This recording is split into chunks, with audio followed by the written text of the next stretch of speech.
क्या है आप लोगों का थर्ड यूनिट है थीम्स इन हिस्ट्री सेकंड। इसमें है आप लोगों को पढ़ना कि इम्पैक्ट ऑफ ब्रिटिश रूल और रिटर्न में रिस्पॉन्स क्या रहा इंडियंस का। सबसे पहले है, अगर आप देखेंगे, ड्रेन इन्होंने किया है, ड्रेन ऑफ वेल्थ यहाँ से। तो इन्होंने कनेक्टिविटी की, ऑल दो ब्रिटिशर्स ने यहाँ पर कनेक्टिविटी की, और मैक्सिमम कनेक्टिविटी जो थी रेलवे की, वो कनेक्ट थे विद पोर्ट्स, ताकि यहाँ से रॉ मटेरियल लिया जाए और वो वहाँ यूके में उसको फिनिशियल प्रोडक्ट बनाया जाए, और इंडिया को एज ए मार्केट उन्होंने लिया। उसके बाद उन्होंने डे इंडस्ट्रियलाइजेशन की। यहाँ पर small scale house hold industries थी, फॉर एग्जांपल यहाँ पर मतलब जिनको खादी और विलेज इंडस्ट्रीज़ कहते हैं वो थी डोमिनेटेड, उससे एम्प्लॉयमेंट ज़्यादा था। लेकिन उन्होंने जब यहाँ से रॉ प्रोडक्ट ले लिया, उसके ज़्यादा दाम बढ़ा दिए, और वो कल्टिवेट का लोगों से वो चीज़ें कल्टिवेट करवाई जो लोग नहीं चाहते थे, आल्दो उसमें प्रॉफिट ज़्यादा था। उससे क्या हो गया, बेरोज़गारी बढ़ गई, डे इंडस्ट्रियलाइजेशन हो गया इंडिया।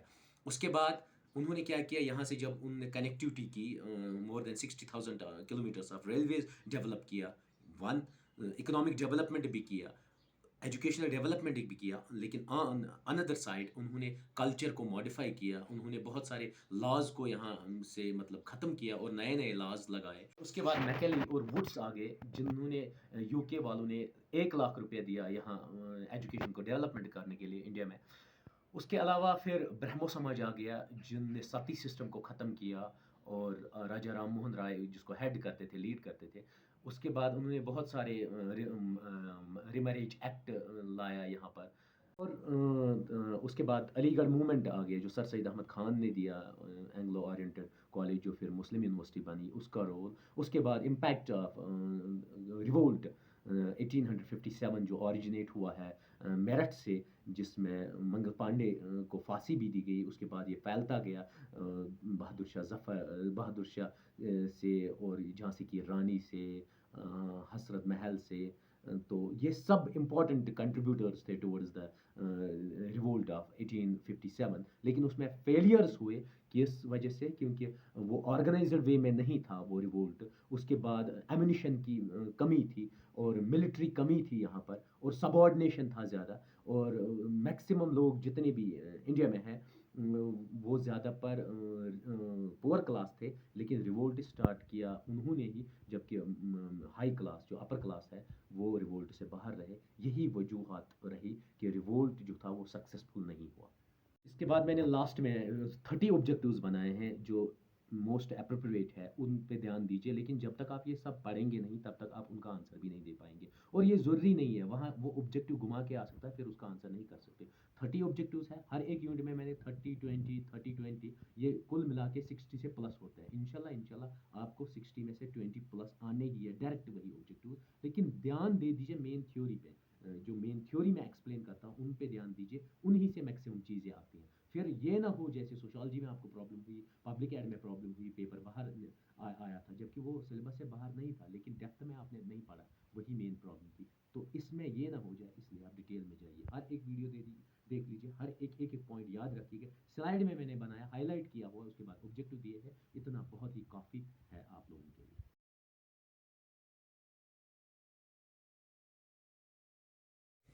अब है आप लोगों का यूनिट थर्ड। इसमें क्या है, आप लोगों का impact of British rule and Indian response. उसमें सबसे पहले मैं थोड़ा पीछे ले जाता हूँ। 1793 एडी में परमानेंट सेटलमेंट लॉ आया है, जो लॉर्ड कॉर्नवालिस ने दिया है। और इसमें क्या था कि रेवेन्यू कलेक्ट किया गया सबसे पहले बंगाल से, उसके बाद बिहार से, फिर उड़ीसा से। उसका ही नाम था परमानेंट सेटलमेंट ज़मींदारी सिस्टम और रेवेन्यू कलेक्टिंग सिस्टम। अब इसमें किसको फ़ायदा होता था? इसमें बेनिफिट होता था लैंडलॉर्ड्स को, गवर्नमेंट से ज़्यादा लैंडलॉर्ड्स को इसमें फ़ायदा होता था।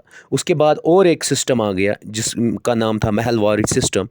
ये क्या था? इसमें एक हेड होता था महल का, तुलुकदार जिसको कहते हैं, जो गांव का, विलेज का हेड होता था, वो कलेक्ट करता था रेवेन्यू गांव से। उसके बाद और एक सिस्टम आ गया जिसका नाम था रायतवारी सिस्टम।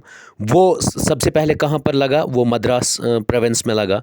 उसके बाद सबसे पहले मद्रास में हुआ है। उसमें क्या हुआ है, ये रायतवारी सिस्टम जो हुआ ये फिक्स हुआ 30 ईयर्स के लिए।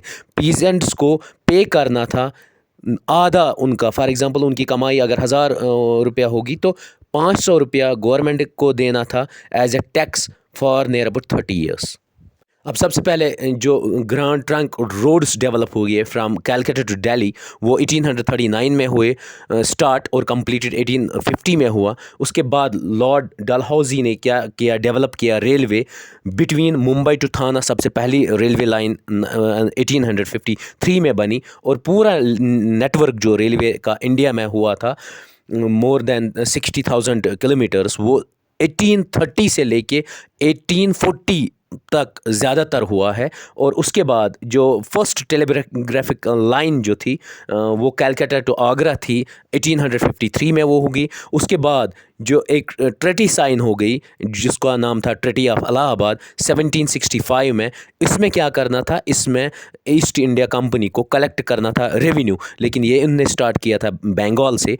और 1773 में क्या हुआ, वैरेन हेस्टिंग ने क्या किया, वो गवर्नर जनरल ऑफ इंडिया थे, उन्होंने कलेक्ट किया revenue for near about 5 years, continue 5 years तक। अब क्या है, सोशो इकोनॉमिक इम्पैक्ट क्या था ब्रिटिश रूल का इंडिया पे। ब्रिटिशर्स एज ए आए थे ट्रेडर्स, फिर रूलर्स, उसके बाद एडमिनिस्ट्रेटर ऑफिसर्स आए थे। उनने इन्फ्लुएंस किया सोसाइटी पे, इकोनॉमी पे, पॉलिटिकल सिस्टम पे, रेवेन्यू पे, हर एक पे उनने इन्फ्लुएंस किया। उसके बाद उनने सबसे ज़्यादा वर्ल्ड का फेमस रेलवे नेटवर्क यहाँ पर डेवलप किया, 60,000 किलोमीटर्स का रेलवे नेटवर्क बनाया, ताकि वो ड्रेन कर सके, मीन्स यहाँ से निकाल सके रॉ मटेरियल, और उनको फिनिश्ड प्रोडक्ट फॉरेन में बनाए, अपनी कंट्रीज़ में बनाए, उसके बाद वही प्रोडक्ट यहाँ बेचते थे। उसको कहते थे ड्रेन ऑफ वेल्थ। उसके अलावा उन्होंने यहाँ मतलब एजुकेशनल डेवलपमेंट किया।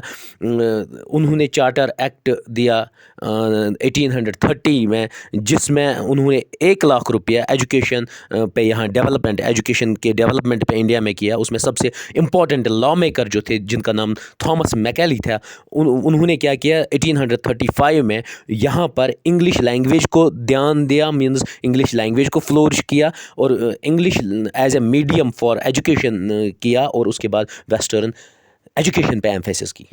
नेक्स्ट आ गए चार्ल्स वुड 1854 में। उन्होंने क्या किया, एजुकेशन रिकॉग्नाइजेशन की। सबसे पहले उन्होंने यूनिवर्सिटीज़ बनाई कैलकाटा में, मुंबई, बॉम्बे में और मद्रास में उन्होंने एस्टैब्लिश की 1857 में, और अलॉन्ग विद विलियम जोन्स के साथ। और विलियम जोन्स ने क्या किया, विलियम जोन्स ने फाउंडेशन डाली किसकी, एस्थेटिक सोसाइटी की, और उन्होंने एस्थेटिक सोसाइटी बनाई। और जो भी यहाँ मतलब बुक्स थे, फॉर एग्जांपल भगवद गीता थी, मनु स्मृति थी, या वेदास थे, ऋग्वेदास, इनको उन लोगों ने ट्रांसलेट करना शुरू किया इंग्लिश में, ताकि वो ये चीज़ें समझ पाएँ। उसके बाद रिवोल्यूशनिस्ट्स आ गए, जैसे राजा राम मोहन राय। उन्होंने क्या किया, उन्होंने governor general Lord William Bentinck जो थे 1828 से लेकर 35 तक, उसकी मदद उन्होंने की, राजा राम मोहन राय की।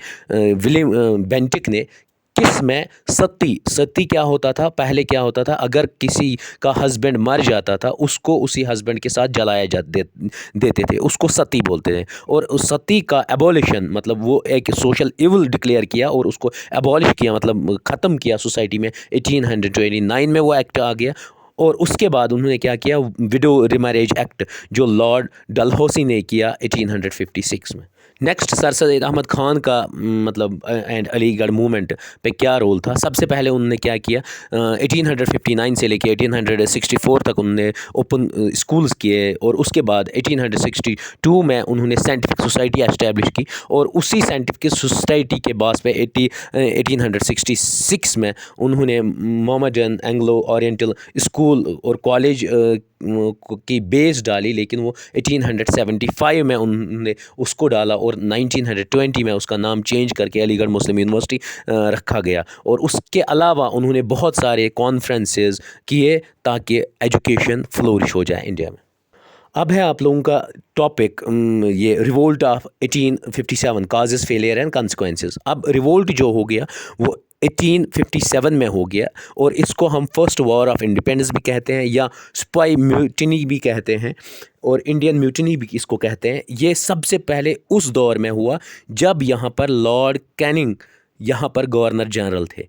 और सबसे पहले कहाँ से स्टार्ट हो गया, ये मेरठ से स्टार्ट हो गया। मेरठ में क्या हुआ, मेरठ में जो इंडियन ट्रूप्स थे British India east India company में जो अपॉइंट थे इंडियन ट्रूप्स जिनको सिपाही बोलते थे, उनको ये पता चला कि यहाँ पर जो कार्ट्रिज होती है बंदूक की, जो मैगज़ीन में लगते हैं, उसको क्या कहते हैं, जिसको खोखा हम बोलते हैं, उसको में क्या लगी थी, उसमें ग्रीस जो लगी हुई थी वो पिग फैट और काउ फैट से।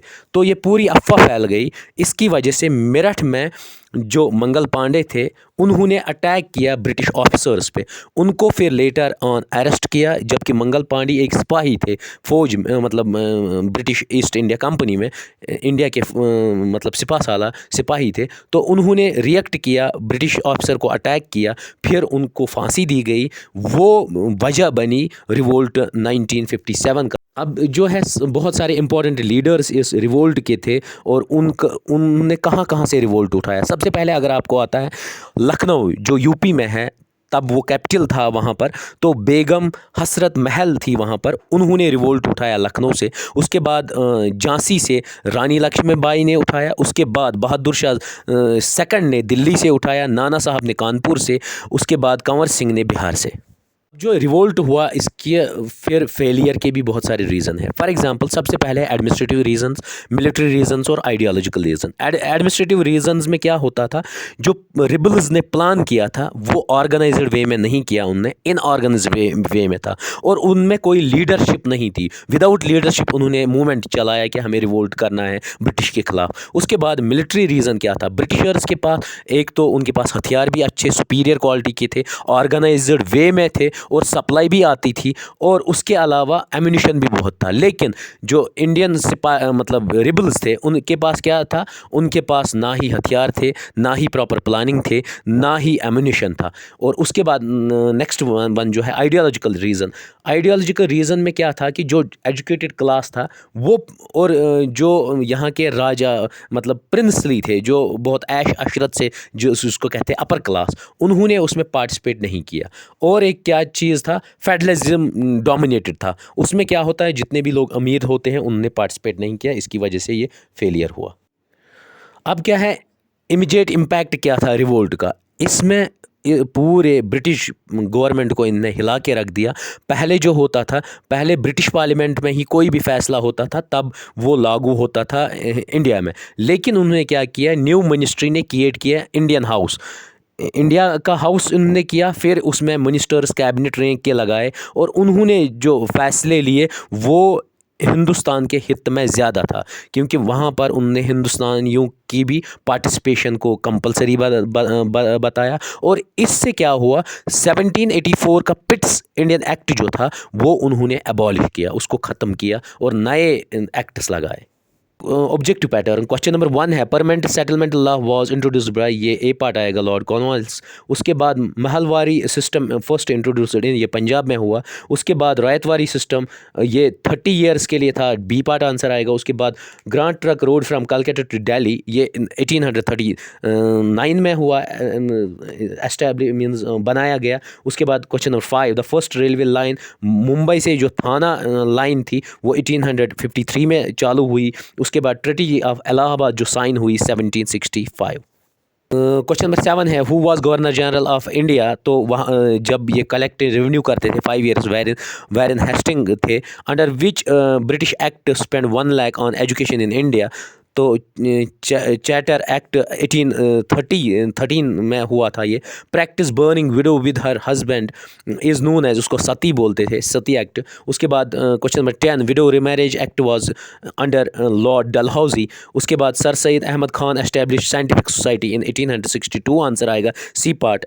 Journal Tahzibul Ikhlaq was introduced by Sir Syed Ahmad Khan. Question number 13 है, फाउंडेशन मॉडर्न एजुकेशन का इंडिया में किसने लीड किया, मैकालेज मिनट्स ऑफ 1835 में हुआ ये। द फाउंडर ऑफ आर्यन समाज दयानंद सरस्वती थे। और question number 15, through which education report Calcutta university has been Wood's dispatch में ये एग्जिस्ट की गई। उसके बाद question number 16, which are the following is called Magna Carta, तो वुड्स डिस्पैच को ही कहते हैं। उसके बाद question number 17, Lord Macaulay was associated with legal codification से वो रिलेटेड थे। उसके बाद sir Syed Ahmad Khan founded with which society, Anglo Oriental society. अब है question number 19। Raja Rammohan Roy establish Brahmo Samaj in 1828 AD. और राजा राममोहन रॉय 20 क्वेश्चन ने ब्रह्मो समाज बनाया, C part answer. Question number 21, who was the governor general. जब रिवोल्ट हुआ तो लॉर्ड कैनियन थे गवर्नर जनरल। उसके बाद 22nd question, who among the following leaders of 1857 was the first to lay the life. तो मंगल पांडे को ही फांसी दी गई, उसी को ख़त्म किया गया, तो ये ही पहला बंदा था। उसके बाद who is the author of the book the first Indian war of independence, ये लिखी थी कार्ल मार्क ने बुक। उसके बाद 24th, who was the prominent leader in Lucknow. तो मैंने पहले ही कहा Begum Hazrat Mahal. Question number 25, who called 1857 revolt as the first war of independence.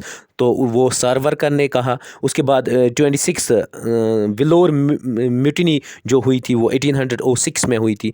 उसके बाद who led revolt in Delhi, Bahadur Shah second ने इसको फॉलो किया था। उसके बाद 28 the revolt of 1857 started which place. तो मेरठ से ये स्टार्ट हुआ था। Dash was the date when the revolt, ये 10 मई में स्टार्ट हुआ था रिवोल्ट 1857 का। उसके बाद which among the following was not an economic cause of the revolt.